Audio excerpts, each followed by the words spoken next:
गजाननं भूतगणाधिसेवितं कपितजम्बुफलचारुभक्षणम् उमासुतं शोकविनाशकारिकं नमामि विघ्नेश्वर पंकजम।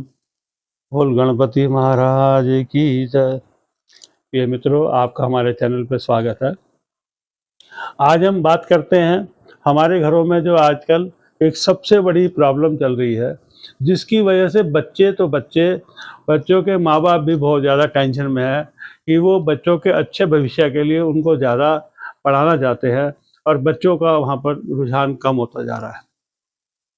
क्या वजह है, क्या कारण है, उस पर हम बात करेंगे और किस तरह से हम उसको अच्छा कर सकते हैं। क्योंकि आज हर घर में कोरोना के बाद से ऑनलाइन पढ़ाइयों की वजह से हर बच्चे के हाथ में मोबाइल आ गया और कुछ बच्चों के साथ में ये होता है कि वो मोबाइल पे पढ़ाई की बजाय वो गेम्स वगैरह में या और कहीं दिमाग लगाते हैं, जिससे माँ बाप बहुत ज़्यादा टेंशन में रहते हैं। आज बच्चों को एकदम से बहुत ज़्यादा डांटा भी नहीं जा सकता, बहुत ज़्यादा हर समय डांटना वो भी उनको अच्छा नहीं लगता। तो ऐसा हम क्या करें जिससे हम अपने बच्चों के भविष्य को अच्छा कर पाए। तो मित्रों, हम स्टार्ट करते हैं। साथ में एक बात मैं आपको और कहूँगा कि आज हम आपको एक जगह यात्रा करवाएंगे जो राम भगवान के बच्चे लव कुश का जो जन्म स्थान है, वाल्मीकि आश्रम। मैं आपको आज वहाँ की यात्रा भी कराऊंगा। साथ में आपको बताऊंगा कि उनके आश्रम में कैसे कैसे लव कुश पैदा हुए, कहाँ पैदा हुए, कहाँ उनका पढ़ाई हुई, कहाँ उन्होंने शिक्षा दीक्षा ली और किस वजह से वो इतने गुणी हुए।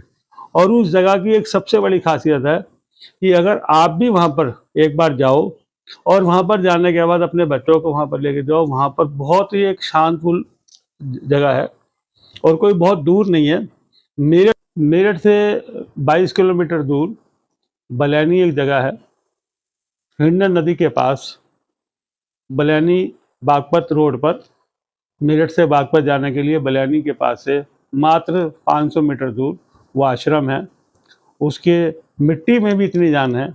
आप वहाँ पर अपने बच्चों को लेके जाओ और वहाँ पर महादेव का पंचमुखी एक शिवालय भी है। वहाँ पर बच्चों के हाथ से अभिषेक भी कराओ। कैसे कराना है वो आपने मेरी वीडियो में देखा ही है। वहाँ पर अभिषेक कराओ, वहाँ पर भी उनको बच्चों को लेके जाओ। और उसके बाद अब बात करते हैं, हम अपने घर से शुरू करते हैं। हमारे घर के अंदर ऐसी कौन सी जगह है जहाँ पर सरस्वती जी का वास है। अगर हमारा बच्चा वहाँ पर बैठ के पढ़े तो वहाँ पर उसकी पढ़ाई में उसका ध्यान लगे और वो ज़्यादा अच्छा अपना काम कर पाए। वो जगह है मित्रों 240 डिग्री से लेकर 250-252 डिग्री तक की जगह जो है वो, जैसे मैंने आपको पहले बताया था कि हमारे सेंटर में ब्रह्म स्थान है और 32 जो है देवता जो है वो 360 डिग्री के घेरे में है। तो अगर 0 डिग्री पे कुबेर जी बैठे हैं, 20 डिग्री पे लगभग धन्वंतरी जी बैठे हैं, 45 डिग्री पे ईशान कोण जिसको बोलते हैं वहाँ ईशान देवता यानी भोले बाबा का परिवार है, और उसके बाद 60-65 डिग्री पे इंद्रदेव है, 90 डिग्री पे सूर्य भगवान है। ऐसे ही सरस्वती माता का जो स्थान है वो 240 से 252 डिग्री के बीच में है। वहाँ पर सरस्वती माता की एक फ़ोटो लगाओ और वहीं पर ही बच्चों का स्टडी टेबल बनाओ। बच्चे वहाँ पर बैठ के पढ़े, साथ में अपना मोबाइल भी, अगर वो, क्योंकि मोबाइल के बगैर आज गुजारा नहीं है, तो हम ये कहें बच्चों का मोबाइल हटा दो, उससे नहीं होगा। बच्चों की कोशिश करो कि वो मोबाइल भी वहीं से चार्ज करें। उसका क्या इफेक्ट होगा, वो जगह होल्ड की है। अगर बच्चा वहाँ पर बैठ के पढ़ेगा तो वो जो वहाँ पर सरस्वती माता की वजह से और वो जगह होल्ड की जगह है, जो भी बच्चा पढ़ेगा वो उसके दिमाग में, ध्यान में चली जाएगी और जीवन में जब भी उसको उस विषय की जरूरत होगी वो उसको याद आ जाएगी। अक्सर प्रॉब्लम ये होती है कि बच्चे पढ़ते भी है, याद भी करते हैं, जब पेपर आता है तो जो उनके पास सवाल आया होता है वो उन्होंने पढ़ा भी होता है, उस समय याद भी किया होता है, लेकिन समय आने पर भूल जाते हैं और जब पेपर देके बाहर निकलते हैं तो वो ये कहते हैं ये तो हमें याद था, उस समय याद ही नहीं आया।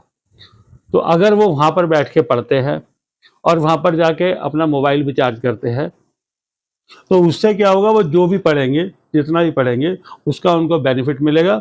साथ में उस जगह पर अगर आप उनकी बुक्स भी रख दोगे और साथ में सरस्वती माता की एक फ़ोटो उनके स्टडी टेबल पे या उनके बैग में आप वहाँ पर लगा दोगे तो उससे बहुत अच्छे रिजल्ट आएंगे।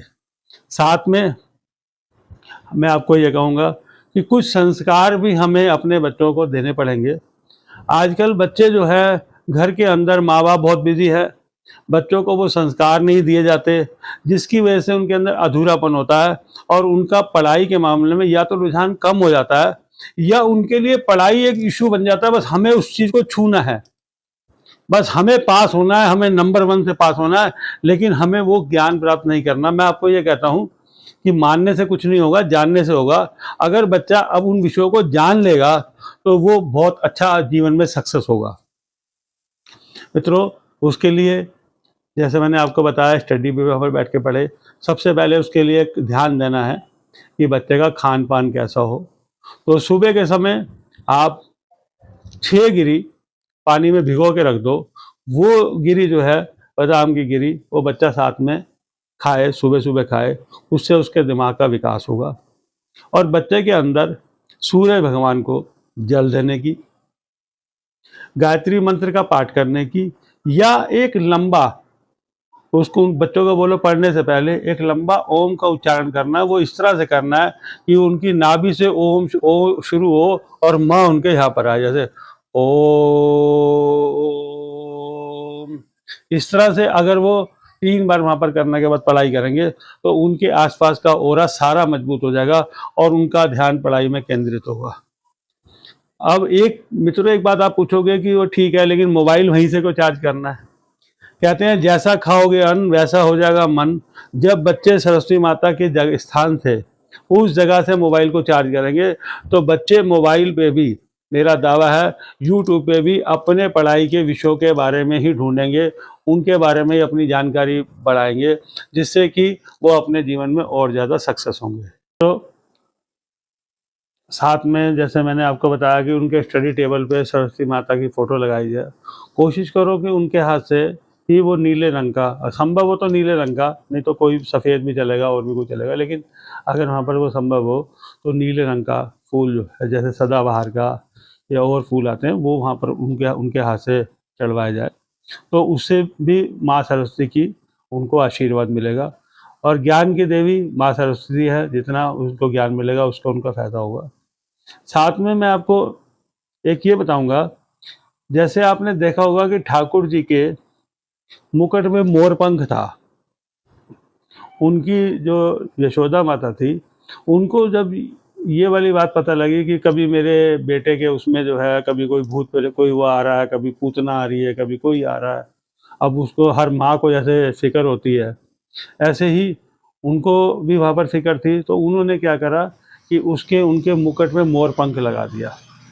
ऐसे ही बच्चों के स्टडी टेबल के पास अगर मोर पंख भी रखे जाते हैं और बच्चों को रोज़ मोर पंख से झाड़ा दे, तो आपको याद होगा कि पहले के टाइम में जब किसी पे कोई ये वो होता था कि ऊपरी है या कुछ है, मंदिर में जाते थे या किसी गुरु के पास जाते थे तो वो मोर पंख से झाड़ा देते थे, क्योंकि वो मोर पंख के अंदर ही जादू है। अगर मोर पंख से रोज झाड़ा दिया जाएगा तो बच्चे के आसपास की जो भी नेगेटिविटी हो जाएगी वो वहाँ पर दूर हो जाएगी। तो मोर पंख वहाँ पर रखने से क्या होगा कि आसपास उसके नेगेटिविटी नहीं आएगी।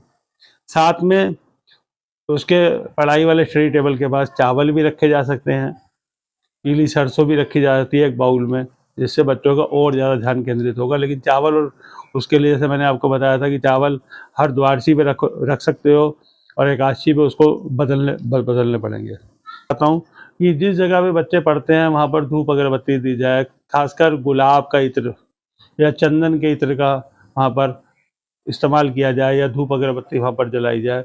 उससे भी बच्चों का पढ़ाई में ध्यान ज़्यादा लगेगा, ज़्यादा रुझान होगा और वो पढ़ने का उनके अंदर शौक़ पैदा होना शुरू हो जाएगा। साथ में मित्रों, पहले के घरों में गायें जो है हर घर में पाली जाती थी। गाय के गोबर से अपने घर के बाहर लेप किया जाता था, जिससे कि दुष्ट आत्माओं का हमारे घर में प्रवेश ना हो। और जब किसी बच्चे को बहुत बुरी नज़र लग जाती थी तो गाय की पूंछ से उसका झाड़ा दिया जाता था। उस समय हर घर में मोर नहीं होता था, लेकिन गाय होती थी तो गाय की पूंछ से भी उसका झाड़ा दिया जाता था। उससे भी जो है बच्चे वहाँ पर स्वस्थ रहते थे।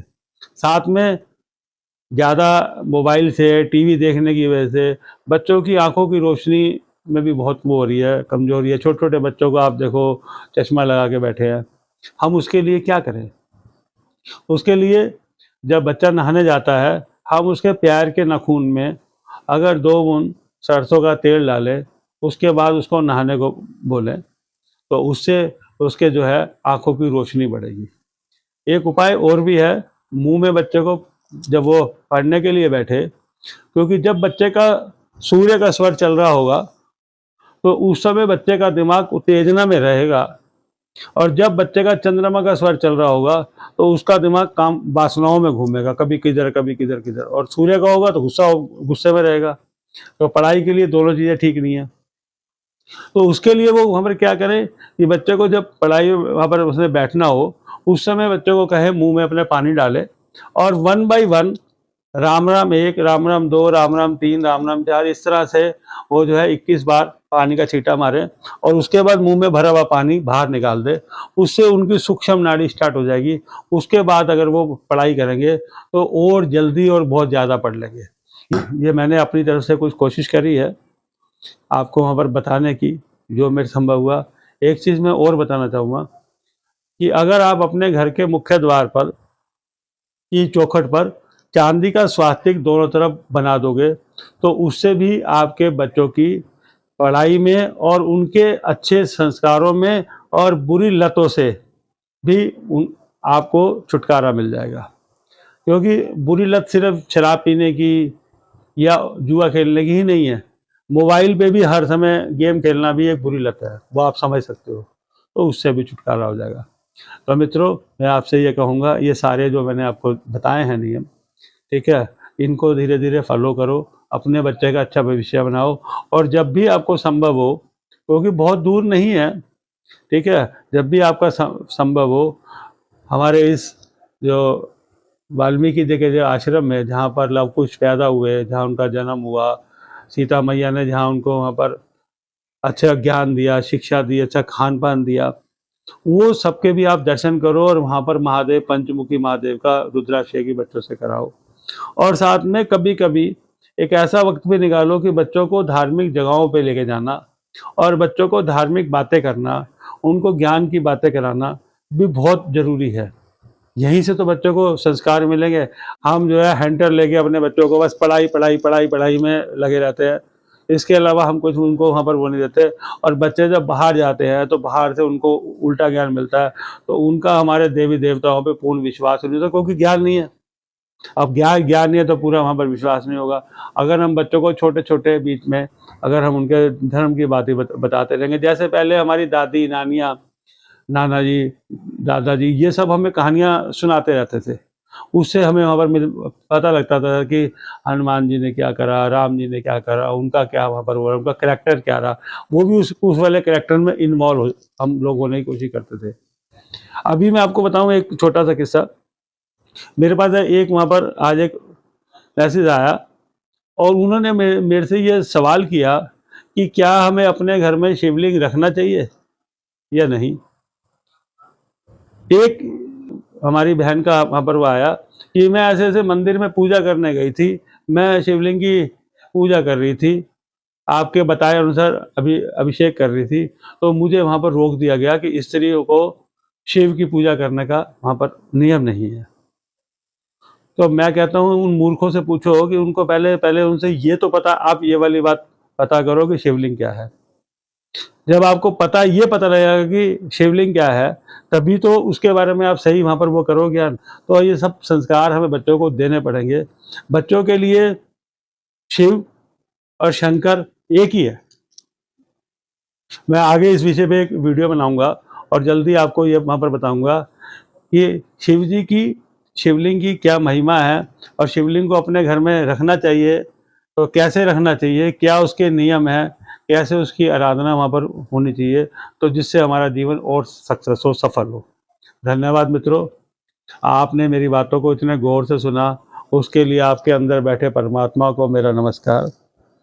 और मित्रों, दक्षिणा के रूप में मैं फिर वो आपसे वही बात कहूँगा, ठीक है कि आप सब्सक्राइब करो, लाइक करो, अच्छा लगे तो कमेंट्स भी जरूर करो। आपके कमेंट्स मेरे बल को बढ़ा देते हैं। धन्यवाद।